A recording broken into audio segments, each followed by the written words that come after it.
미국이 잇따라 대화 손짓을 건네는 가운데 김정은 위원장은 중국의 6.25 참전 70주년을 맞아 중국 인민지원군 열사능을 참배했습니다.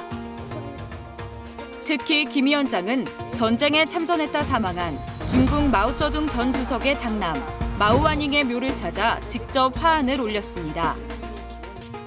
이어 중국 선양의 열사능과 단둥의 항미원조 기념관에도 화환을 보내 북중 친선을 과시했습니다.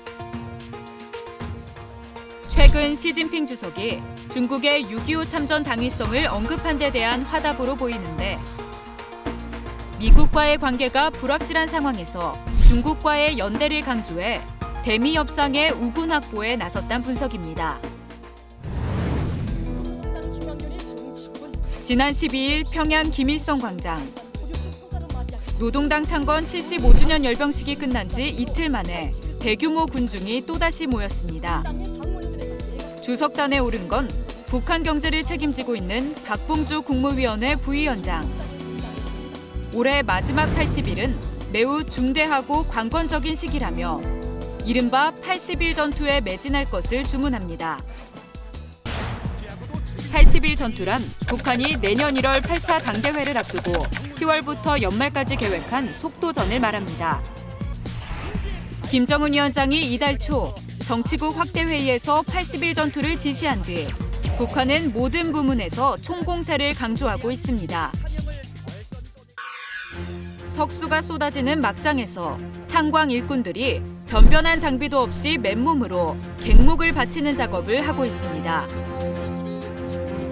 지난 2016년 북한이 70일 전투를 벌이고 있는 모습입니다. 김정은 위원장 집권 이후 속도전 전투는 총 3차례 등장했습니다.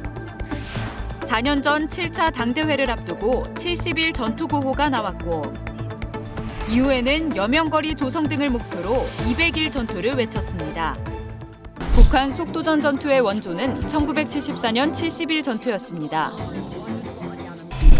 한국전쟁 이후 자본과 기술이 부족했던 북한은 노동력에 기댄 대중동원 방식으로 전후 복구를 하고 비약적인 성장을 했습니다.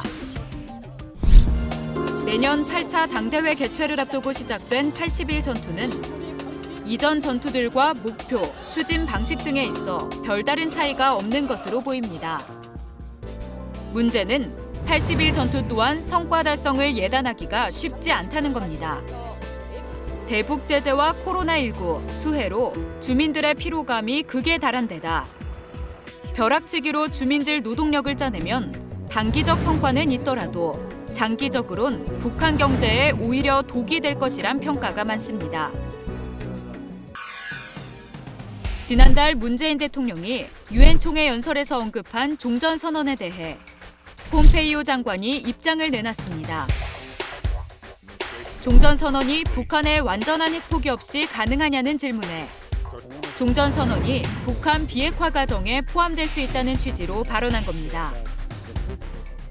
최근 미국을 방문한 서훈 국가안보실장이 종전선언 문제를 두고 한미 간 이견이 없다고 말한 것을 미 고위 당국자가 확인한 겁니다. 북한이 8차 당대회를 앞두고 80일 전투에 전력을 다하고 있습니다. 이번 80일 전투가 인민의 행복을 앞당겨오는 총공격전이 될 것이라며 주민들을 독려하고 있는 가운데 북한이 노동력으로 각종 위기를 돌파할 수 있을지 관심이 모아지고 있습니다.